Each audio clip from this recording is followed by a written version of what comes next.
Feel the burning blaze of the Soul King's righteous rage.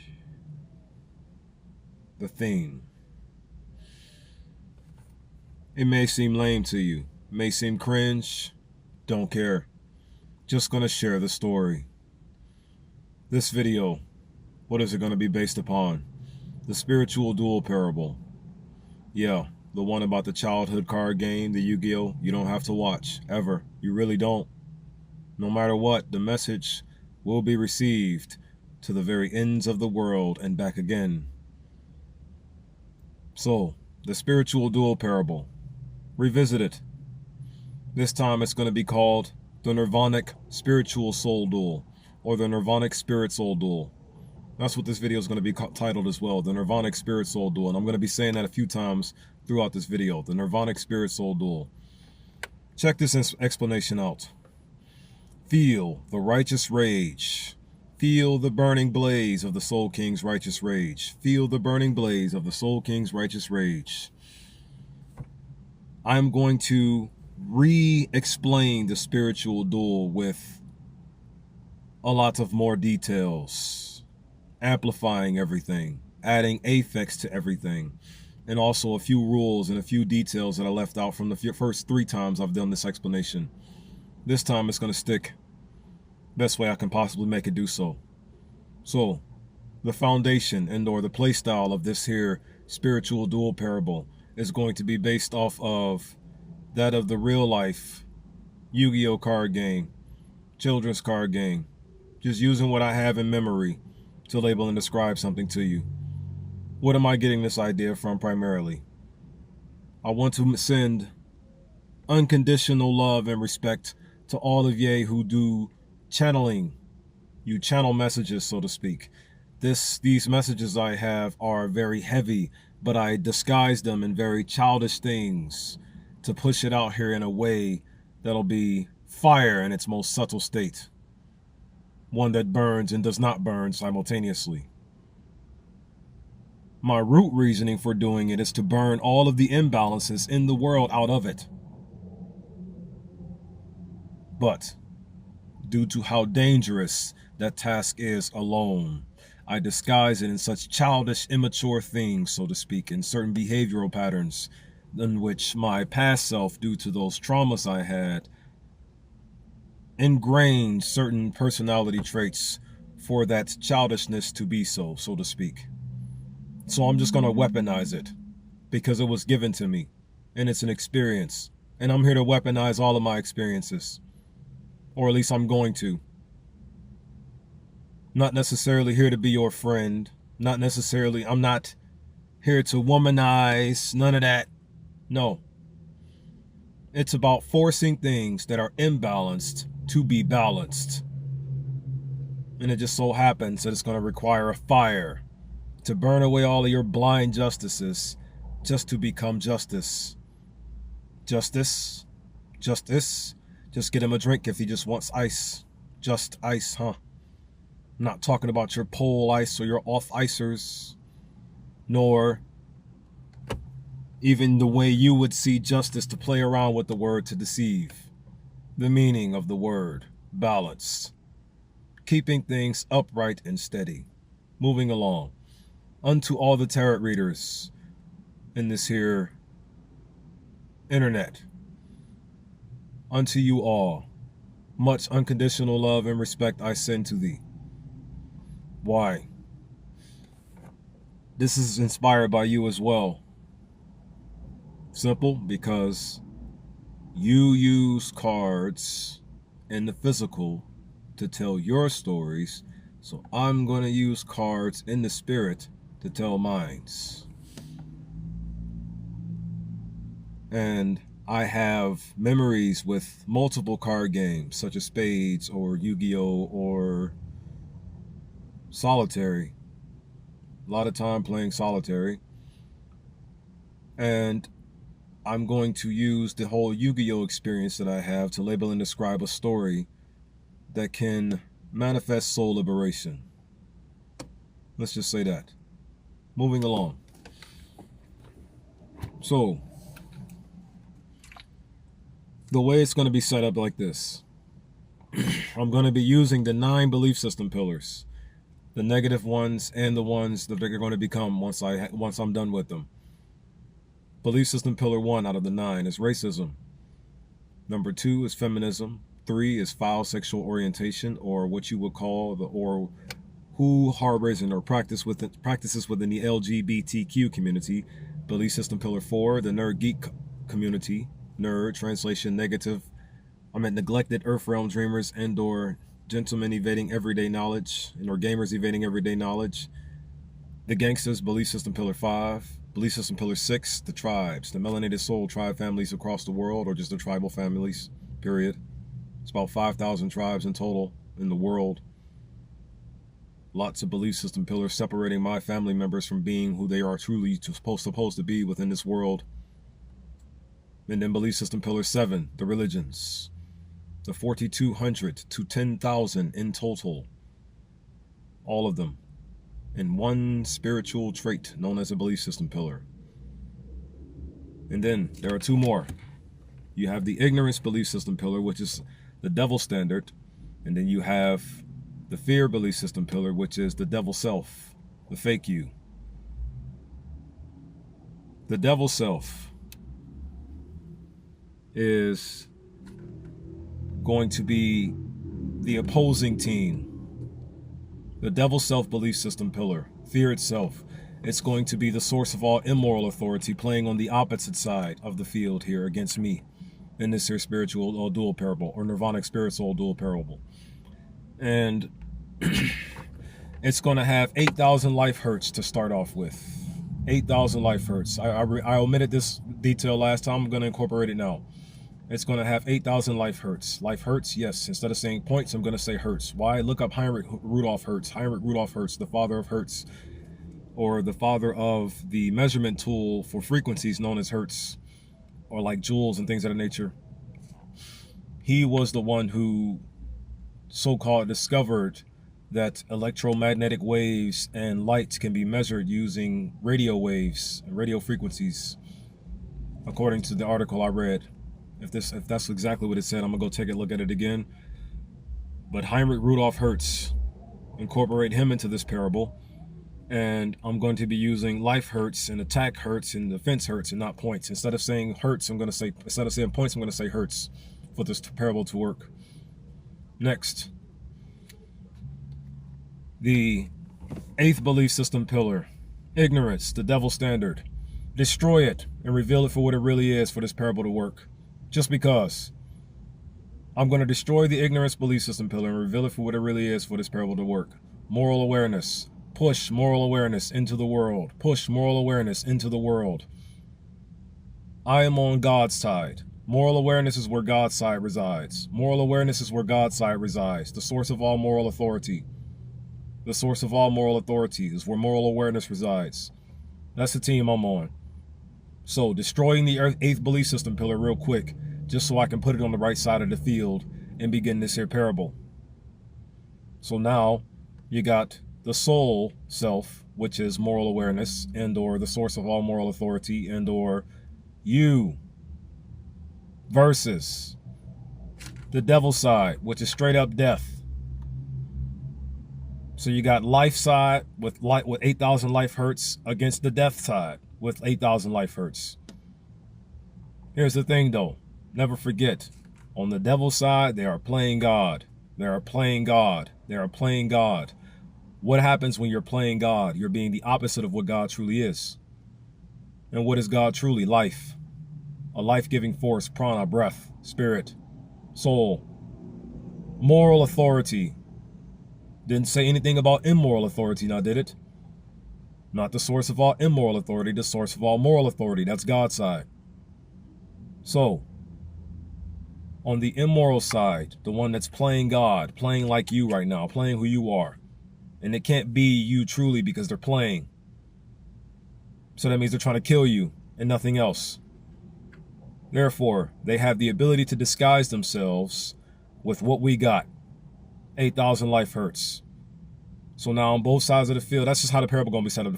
For both sides of the field, both people who are playing in this here soul game currently We're both going to start off with 8,000 life hertz. Moving along. Moving onward. Now, the board of play, like I said, it's going to be set up like the real life Yu-Gi-Oh game. So that means there are going to be monster zones, spell and trap card zones, field zones, special monster zones, or fusion monster zone. And then you got the graveyard and the main deck. Then you also got your hand and the cards you place in your hand, right? But remember, this is a Nirvanic Spirit Soul Duel, a Nirvanic Spirit Soul Duel. So I'm taking all of that and I'm remixing it to be what I want it to be so my parable can make sense for me and for you who's watching. But me means melanated entities. M-E, melanated entities. U stands for Yahweh Shai over us. U stands for Yahweh Shai over us. Or Yahusha. Or Yeshua over us. Why do I say Yeshua over us? Think about it.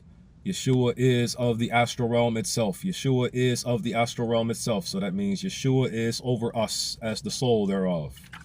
Or as the soul we are. The soul breathes through the spirit. Through the spirit, the soul breathes. Remember? Moving onward. So, the field of play. Instead of them being called monster zones, they're going to be called avatar zones. There's also two I missed. They're called link monster zones, but I'm not going to be using links for this parable at all, so don't worry about that. Just know it, that it's there. Kind of like I did the Soul King military entrenchment, how I just gave you the awareness of the ranks, and then I did the Locust, just gave the awareness of that. You don't necessarily need the awareness of the children's card game, but I'm just going to use it because I used to play it when I was locked by the neck as a part of the nerd indoor geek culture community. The only thing good in that space were the people, not the things keeping the people in the space, distracted from what they ought to truly be doing in this world. Moving onward. I'll keep saying moving along, at least for the moment. So here, don't worry about the link monsters, but they will be called link avatars in this game anyways. So there are going to be 5 avatar zones. And as far as the field spell, to the top left corner, it's going to be called an ethic zone, not ethnic, ethic zone. That's what it's going to be called, an ethic spell zone. And then the fusion monster zone, or the special monster zone, fusion avatar zone, or avatar incarnations, or special avatar incarnations. You follow me? And then over here in the graveyard, here's a new detail. It's going to be called the Apana instead of the graveyard. And Apana in Sanskrit is a word that labels and describes how we have the ability to let go of what we no longer need or want. We have the energy and or the abilities to let go of what we no longer need or want. To the pile of the energy in which we no longer need or want, thou shalt be sent. Next, the main deck. It's going to be called the epistemology. That's what it's going to be called, the epistemology for all this to work. Remember, it's a Nirvanic Spirit Soul Duel. So then, afterwards, your hand, right? Instead of it being called a hand, since there's nothing physical touching anything, it's going to be of your decisions. And then your cards, instead of them being called cards, they're going to be called spiritual traits. And instead of being called cards in hand, it's going to be called spiritual traits as decisions. Let us begin. So, in the beginning, I draw 5 from my epistemology and add them to my decisions. Draw 5 spiritual traits and add them to my decisions, or STs. You can call them STs, you can call them whatever you want. Next, I just take 1 spiritual trait and place it onto the field in a vertical position, face down, symbolizing that it's in defense position. And from there, I end my turn, leaving me with 4 spiritual traits as decisions. Unto the enemies now. The enemy draws. Now, in the game of Yu-Gi-Oh! In real life, remember, it's going to be structured off of the real thing. In the game of Yu-Gi-Oh! In real life, you start off with 5 now, and then you draw 1 on the second person's turn. Like the person who goes first, you just keep your 5. You don't draw until it's your actual next turn. And now the enemy draws. First thing the enemy does, places an ethic zone known as Belief System Pillar 1, racism. But before I go on, the field of play in which we are all upon is Belief System Pillar 4, the nerd geek culture, the foundation itself. In reality, what does it look like? When the foundation in real life is set, we will have the abilities to move upon the proper soul grounds, the moral high grounds, as we need to and as we ought to. That's what Belief System Pillar 4 is going to represent for this entire soul game. The moral high ground loca. That's what you can call it. The moral high ground loca. That's what we're playing on right now. We're playing on Belief System Pillar 4's moral high ground loca. That's what we're playing on. It is my idea. I do come from the nerd community primarily, so yeah. We're playing on my moral high ground loca with this here Nirvanic Spirit Soul gang. This here Nirvanic Spirit Soul duel. Moving along. So, next, after this ethic spell zone, after this very artificial, foul, ethical spell card is activated, ethical, spiritual trait is activated. First effect, affect, not effect, affect in the Spirit Soul duel. Affect, you get to add one white supremacy avatar from your epistemology and add it to your decisions. You get to grab one white supremacy avatar as a spiritual trait and add it from your epistemology to your decisions. The devil adds the white leadership to its hand or to its spiritual traits as decisions. Next, it places in a pendulum space what can be known as Belief System Pillar 3, the foul sexual orientation belief system pillar. It has a new effect. When it's destroyed in this here zone that it's placed in, the enemy gains 1,000 life hertz. Next, Belief System Pillar 7, the religions, is placed into the far outer left corner of the enemy's side of the field as another pendulum scale. 7 and 3, 7 and 3. New effect. When this religious belief system thing is destroyed in the zone that it's occupying, the oppressor also gains another 1,000 life hertz. New effects. It gains another 1,000 life hertz. Moving along. So, next, pendulum summon. Remember, 7 and 3. Now you can special summon from your spiritual traits as decisions as many avatars with a level of, or in between 6 and 4 freely. All of the cards and or spiritual traits as decisions in the opponent's hand right now currently are level 4 15s. 1500 attack hurt avatars, right? So, summons all 3 of them. What did the enemy just summon? The enemy just summoned the white leadership, the white civilians, and the white fighters, all in attack mode. New effect, field card. The racist ethic belief system.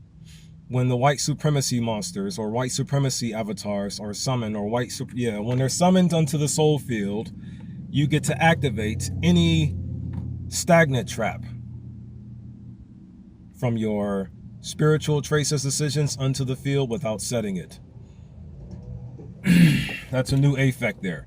And here's a new detail, or here's another detail. On my side of the field, my spell and trap card zones will be called unity spells and advancement traps.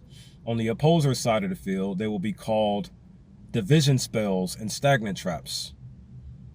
Moving onward. So, the enemy activates the stagnant trap known as Belief System Pillar 2, Feminism, after it's summoned white civilians, white leadership, and white fighters onto the field in attack mode. All 1500 attack hurts and defense hurts. Not that strong. So, what does the Feminism Stagnant Trap do? It targets a face down or any kind of card I have on my field, exposes it and flips it up to take control over it. But here's the thing though.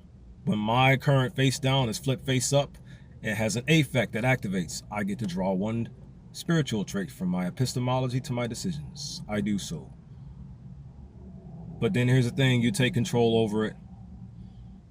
And what is it that is taking control over? Belief system pillar 6, the tribes. All of the melanated soul tribe families in the world. All 5,000 of them. And currently they have 3,000 defense hertz and 0 attack hertz. Why 3,000 though?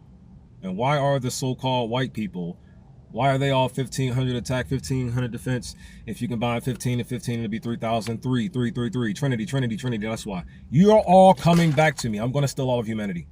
I'm just encoding it all into the message and all of this childish little games. Moving onward. So, 0 attack hertz, 3,000 defense hertz. My soul tribes have white supremacies on the field. And now they are entering into the battle phase just to attack directly. 1,500, 1,500, 1,500. 3 times. 15, 3,000, 4,500 damage. 4,500 life hurts I just took to my face. Now you're in your main phase 2. Nothing else to do. You played all of your spiritual traits as decisions. You got it all set up. All plagiarizing my soul field at the current moment in time. Then you end your turn. My turn. I want to mention something real quick before I get ready to mop the floor with you. Literally. You know, when I was actually a fan of the whole Yu-Gi-Oh thing, my actual favorite character was Jack Atlas, right?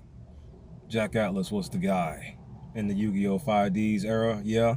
The Burning Soul, things of that nature. And that theme song, yo, when it first came on, even though it was like disco Yu-Gi-Oh, when that theme song first came on, that kind of calm to it, and then it just starts to get explosive and explosive and explosive and explosive, and it's bigger and bigger and all more and more, you know what I mean? And then you get ready to experience the king at play here with this combo that he getting ready to lay the smacketh down upon thy mind, heart spaces with. You know what I'm saying? Yeah. Moving along. But see, here's the thing. Due to me being a real life supervillain, or at least doing my best to be one, you can consider me as Merrick. Yeah. Merrick from the old school one. That's what you can count me as. That'll be my actual, like, self for this duel here. So, yeah. Now it's my turn. I got 5 spiritual traces decisions in my right now. So I'm getting ready to draw 1 from my epistemology and add it to my decisions. Wonder what I drew in this special, powerful Merrick Raw deck I have. Even though I'm getting ready to use a Jack Atlas theme in a moment. So the first thing I do, from my hand, I normal summon the Christ Father in the Spirit's house to establish order upon the soul's grounds. That's not his full name, it's just going to be the Christ Father. Or the Christ Father King. Moving along. Now, the Christ Father has affects as well. When it is first summoned, all artificial ethic zones are destroyed. All of them. So, as soon as you summon the Christ Father in the Spirit's house, anything plagiarizing its foundation gets destroyed automatically. And what's currently on the field? Belief system pillar 1, racism. As soon as racism goes in real life, the only thing we're going to have to contend with is ignorance, because don't forget, racism is the root problem of the entire world right now as we know it. What is racism in reality? Race hatred. Once the Christ Father is summoned, it becomes race love. I don't like to use race, though, man. I don't like to use that word because we are not a species of competition. We are not. This is not what we are. We're not like this. Moving along. So check it, yo. Christ Father is summoned. Racism is destroyed, sent to the Apana, the energy in which we no longer need or want. What does that translate to in real life? We get to see what it actually is for what it is. And then we'll deal with it accordingly as we decide to deal with it, if you decide to do so. Next. Once racism is destroyed, due to how feminists got to the field, it goes along with it. And everything that feminism currently has its control over comes back to the original side of the field in which it started. So that means racism is gone and feminism is gone simultaneously due to the Christ Father being summoned in the Spirit's house to establish order upon his grounds. Y'all don't get to decide nothing anymore. Go bye-bye. Unto the Apana, the energy in which we no longer need or want both racism and feminism. And now the soul tribes return back to the source of all moral authority, side of the field. Now I have 2 avatars on my side, while they have their 3. Moving along, the Soul King also has another effect. Once it is normal summoned successfully and its effect is activated, I get to add 1 ethic field unity spell from my epistemology and add it to my decisions. And the field unity spell I choose is what can be labeled and described as the Blood Gang Paradise. The Blood Gang Paradise? Yeah, the literal blood gangs. Our family members who are in the gangs. Blood, translation, brotherly love over our depression. That completes the Christ Father's effect. Next, I'm going to activate the Blood Gang Paradise field spell. Unity spell, ethics spell. The ethics. Stick to your principles, bro. Principles, morals, standards. Your gang got them. They were all built off of them. I ain't telling you to disband your gang or not be loyal to them. I'm telling you to see and or know why it started in the first place. The protection of this home. Moving along. Next, the Blood Gang Paradise effect activates. I get to add 1 unity spell, not an avatar like the oppressors did. I get to add 1 unity spell from my foundation of knowledge to my decisions, or my epistemology to my decisions. And I add the unity spell known as Soul Fusion. I grab the unity spell known as Soul Fusion, activate it right away. Soul Fusion combines the Christ Father and the Soul Tribe to become, cue the Jack Atlas theme right here as I get ready to say this quote. Feel the burning blaze of the Soul King's righteous rage. I have a new name for him now. It's going to be titled, Now I Summon the Soul King's Burning Soul. Yep, I'm using it. Lame as it is. Yep, I'm using it. Sure am. Because in spirit, righteous rage is the element of fire and burning, purging and purifying. Another reason why I wanted Oshun to help me be there. Moving along. So, I summon the Soul King's Burning Soul in attack mode. Now the Soul King's Burning Soul, here are his effects. He has 4,000 attack hertz and 4,000 defense hertz. And what he has in his effect are all 3 of the Egyptian God card monsters in real life. All 3 of their effects combined in one. Why do I choose those 3? Because of the connections that they harbor to the actual 1,400 to 2,000 Egyptian gods in real life. Our ancestors who are now our spiritual powers, and or the knowledge and information they left behind for us to know of ourselves. That's our spiritual power there. You follow what I'm saying? So right now, currently, for example, I have 4 spiritual traits as decisions in my hand. So that means that my Soul King currently on the field, the Soul King's Burning Soul on the field currently will be gaining a 4,000 extra on top of his 4,000 from the obelisk effect. You follow what I'm saying? But there's more. I'm going to tell you in a moment. We're losing time. So check it.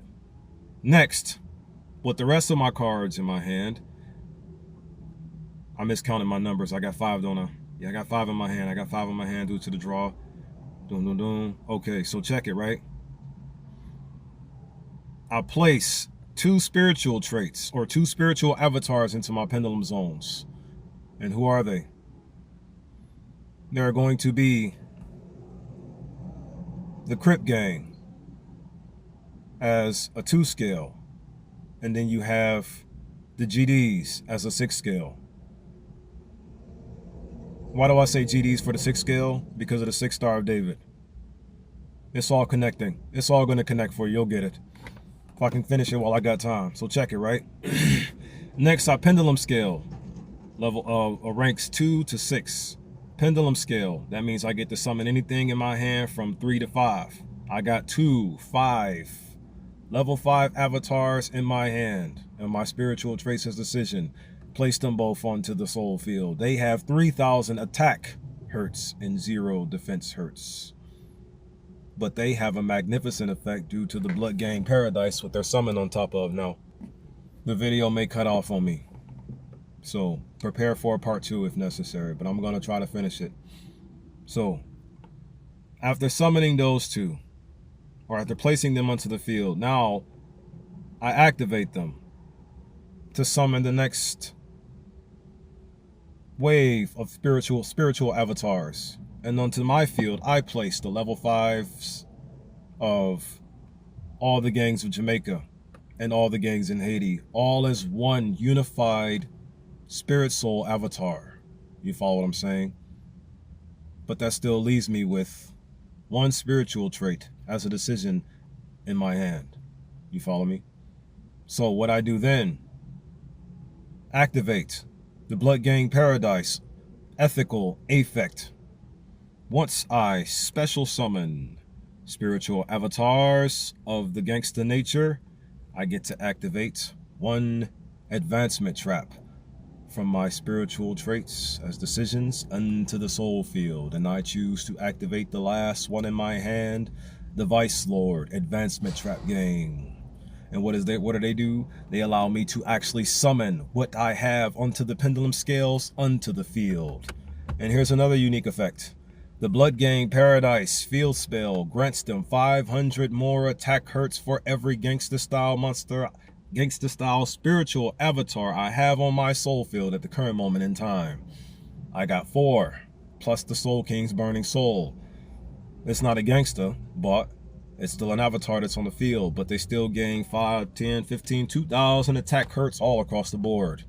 Let's see what we do next with all of my affects and things of nature that I have. 5 against 3, right? Or should I say 5 against 5 because of their 2 back rows? Yeah. Don't forget the Paradise, so 6. Moving along. The Soul King's affect activates the Logical Affection Virus. What does it do? Using his Obelisk the Tormentor half, I can take 2 spiritual avatars on my side of the field, sacrifice them, so to speak, or should I say send them into fight. And then what it does, due to the amplification in the mixture, every single spiritual trait you have on your side of the soul field gets destroyed and sent to the Apana, the energy in which we no longer need or want. So that means your foul sexual orientation, destroyed, sent to the energy in which we no longer need or want. However, the source of all immoral authority gains 1,000 hertz when that happens. Religions, destroyed, sent to the energy in which we no longer need or want. However, the source of all immoral authority gains 1,000 life hertz more when that happens. That puts it at 10,000. It's not over yet. Those 3, the white fighters, the white leaderships, and the white civilians, all destroyed and sent to the energy in which we no longer need or want, the Apana.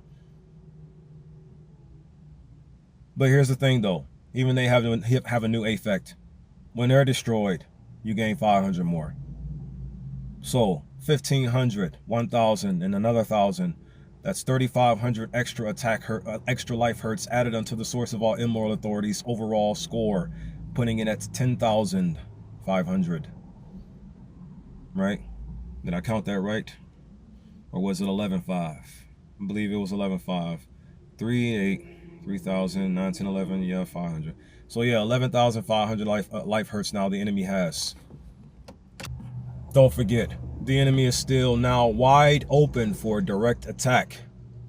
And I have my gangster brethren still at my side with the Blood Gang Paradise. So technically 6, it was 6 against 5 a second ago, powering them all up to do the right thing and the right thing only. Enter the battle phase. Here's the end of the duel. You want to know how? Because they're both at 3,000 and they both gain 1,000, putting them at 4. Soul King, also 4. But here's the thing. Due to him tributing those 2, he gained 6,000 more life hertz. So that's 10,000 right there. Plus those 4,000, making 18,000 life hurt damage, even though you're now at, what was it again, 11,500? You still lose. Therefore, my Blood Gang family, my Crip Gang family, and my Gangsta Disciple, Indoor African Greatest Defenders family, all together, direct attack with righteous rage and burn it all away. So lame, yo. But that there is a spiritual duel parable. The Nirvanic Spirit Soul Duel parable. I went over the mark and the video is still playing. This is why I don't exert the certain energy I would like to. We win. Flawless victory. Finish him? Sure. The Panch Mahabits. Fatality. Shalom, shalom, shalom. May these words reach you for the purpose in which they were constructed to reach you for, your well-being. The soul breathes through the spirit, and through the spirit the soul breathes. Peace, love, unity, and advancement unto you all, my family.